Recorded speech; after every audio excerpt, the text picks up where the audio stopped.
di sebuah desa kecil yang dikelilingi hutan lebat dan perbukitan, tinggal seorang remaja laki-laki bernama Raka. Ia dikenal sebagai anak yang pemberani, namun seringkali rasa ingin tahunya membawanya ke tempat-tempat yang dianggap tabu oleh warga desa. Salah satu tempat itu adalah Bukit Langit Merah, sebuah bukit yang dianggap terlarang karena cerita-cerita mistis yang menyelimutinya.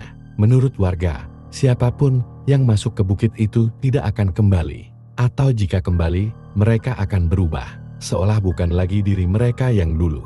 Suatu sore, setelah hujan deras mereda, kabut tipis menggantung di udara. Raka, yang sudah lama penasaran, memutuskan untuk menapaki jalur sempit menuju Bukit Langit Merah. Ia membawa senter kecil, sebilah pisau lipat, dan sebuah leontin tua peninggalan kakeknya yang selalu ia bawa kemanapun. Langkah demi langkah, hutan mulai menelan suara-suara dunia. Semuanya menjadi hening, bahkan suara serangga pun seakan takut mengganggu keheningan bukit itu. Ketika Raka sampai di puncak bukit, langit berubah menjadi jingga pekat, seperti luka yang belum sembuh. Di tengah padang ilalang, berdiri seekor singa. Tapi bukan singa biasa, ia lebih besar dari singa manapun yang pernah Raka lihat. Dan matanya menyala merah terang seperti bara api. Singa itu menatapnya tanpa bergerak. Tidak ada auman, tidak ada langkah. Hanya tatapan seakan sedang menimbang apakah Raka adalah musuh atau sesuatu yang lain. Raka terpaku. Tubuhnya ingin lari, tapi kakinya seakan tertancap di tanah. Leontin di lehernya tiba-tiba terasa hangat, dan cahaya samar muncul dari dalamnya. Saat itu juga, mata si singa berkedip, dan ia mulai melangkah mendekat. Raka tidak tahu apakah ini akhir dari petualangannya, atau justru permulaan dari sesuatu yang jauh lebih besar. Langkah singa itu berat, namun tidak mengancam. Tanah di bawah kaki Raka bergetar ringan setiap kali cakarnya menyentuh bumi. Jarak mereka tinggal beberapa meter, dan untuk pertama kalinya, Raka melihat detail wajah makhluk itu.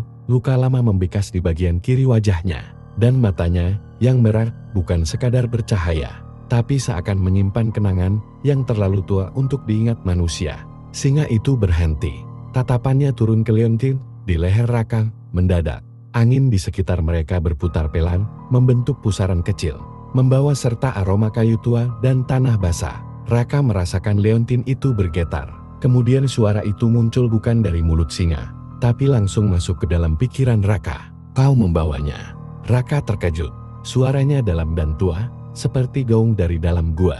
Apa maksudmu? Siapa kamu? Tanya Raka, walau bibirnya nyaris tak bergerak. Singa itu menunduk, seolah hormat. Aku penjaga gerbang. Sudah 7 generasi manusia, tidak ada yang datang membawa kunci. Leontin itu milik sang penjaga pertama, leluhurmu.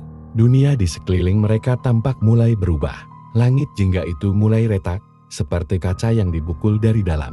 Dari retakan itu, cahaya biru menyelinap, memancar turun ke tanah. Raka memegangi leontinnya, jantungnya berdetak cepat. Apa gerbang yang kau maksud? Bukankah ini cuma bukit tua? Singa itu memutar tubuhnya perlahan, memperlihatkan sebuah batu besar di tengah padang ilalang.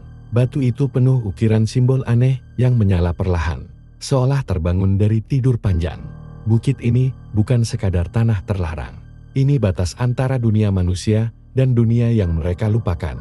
Dunia yang dulu dijaga oleh garis keturunanmu. Raka menatap batu itu, dan entah kenapa, sebagian dirinya merasa pernah ke sana. Sebuah memori samar, suara tawa seorang kakek tua, dan cerita-cerita masa kecil yang dulu ia anggap dongeng. Apa yang terjadi jika aku membukanya? Singa itu tidak menjawab, tapi tatapannya berubah lebih dalam, lebih berat, seolah mengingatkan bahwa tidak semua pintu seharusnya dibuka. Dan di saat itu, dari balik kabut di kaki bukit, muncul bayangan lain. Sosok tinggi berjubah hitam, tanpa wajah yang jelas, berdiri diam, mengamati mereka dari kejauhan.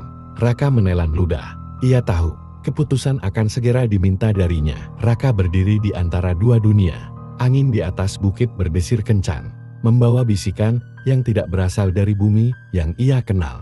Di hadapannya, batu besar dengan simbol menyala itu kini berdenyut pelan, seakan bernapas. Di belakangnya, bayangan berjubah itu masih berdiri, tak mendekat, tapi kehadirannya menaikkan seperti beban yang tak terlihat. Singa bermata merah melangkah mendekat, lalu duduk. Gerbang ini akan membuka jika kau menginginkannya. Tapi ingat, Setiap pintu yang dibuka membawa harga. Kau bisa kembali ke desamu, melupakan semuanya, atau masuk dan mengambil peranmu sebagai penjaga baru. Raka menunduk, melihat Leontin di dadanya. Ia teringat kakeknya, yang dulu sering bercerita tentang dunia tersembunyi di balik kabut. Saat itu, ia hanya tertawa. Kini, semuanya nyata. Ia mengangkat Leontin itu, dan dalam sekejap, cahaya dari dalamnya menyatu dengan ukiran di batu. Tanah bergetar. Batu itu terbuka perlahan, memperlihatkan tangga menurun ke dalam cahaya biru yang hangat, dan hening. Bayangan hitam itu tak bergerak, tapi saat Raka melangkah ke tangga pertama, ia menghilang begitu saja seolah hanya sebuah bayang-bayang dari masa lalu yang tak lagi punya kuasa atas apa yang akan datang. Singa itu berdiri, mengiringi langkah Raka. Jalanmu baru dimulai, dunia akan berubah, dan kau akan melihat apa yang manusia lupakan. Saat tubuh Raka perlahan tenggelam ke dalam cahaya, kabut bukit menutup kembali, simbol di batu meredup, dan hening kembali menyelimuti bukit langit merah. Desa di bawah bukit masih tenang. Tak ada yang tahu bahwa malam itu, seorang remaja laki-laki telah membuka kembali gerbang yang tertutup selama ratusan tahun, dan dunia baru telah terbangun.